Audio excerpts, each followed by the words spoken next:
শুভ সকাল বন্ধুরা, সকলে কেমন আছেন? আমি তো ভালো আছি বন্ধুরা। আজকে আমি বেরিয়ে পড়লাম যে সকাল সকাল চান করে বাড়ির ঠাকুরকে পুজো দিয়ে রেডি হয়ে বেরিয়ে পড়লাম বড় মায়ের মন্দিরে পুজো দিতে।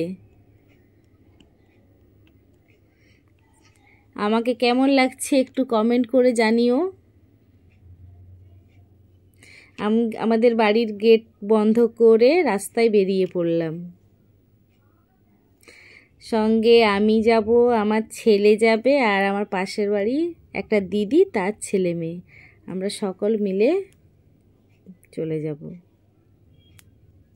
এরপরে আমি পুজো দেওয়ার জন্য ফুল, মালা আর মিষ্টি, আলতা, সিঁদুর, ধূপকাঠি, মোমবাতি সব কিছু কিনে নিলাম।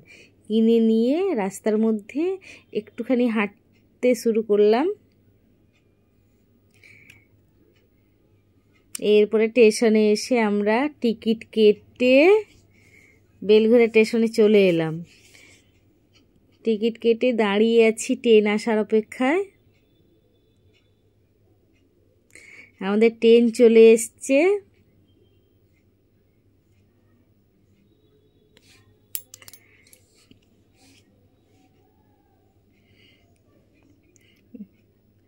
আমরা সকলে মিলে ট্রেনে করে উঠে এরপরে দেখেন বাইরে খুব সুন্দর একটা সকালবেলা তো কুয়াশা কুয়াশাচ্ছন্ন একটা পরিবেশ, খুব সুন্দর সবুজ সবুজ ভালো লাগছে। আপনাদের সঙ্গে একটু তুলে ধরলাম।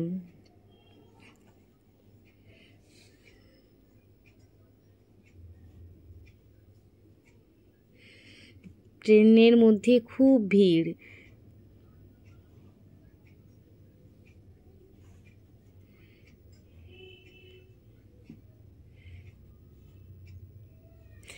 এরপরে আমরা ট্রেন থেকে নেমে গেলাম। আমরা পৌঁছে গেলাম নৈহাটি স্টেশনে। নৈহাটি স্টেশনে পৌঁছে গেছি। দেখেন নৈহাটি জংশন। এরপরে আমরা ওভারব্রিজ দিয়ে আমরা 2 নম্বর প্ল্যাটফর্ম থেকে চলে যাব নৈহাটি মন্দিরের দিকে।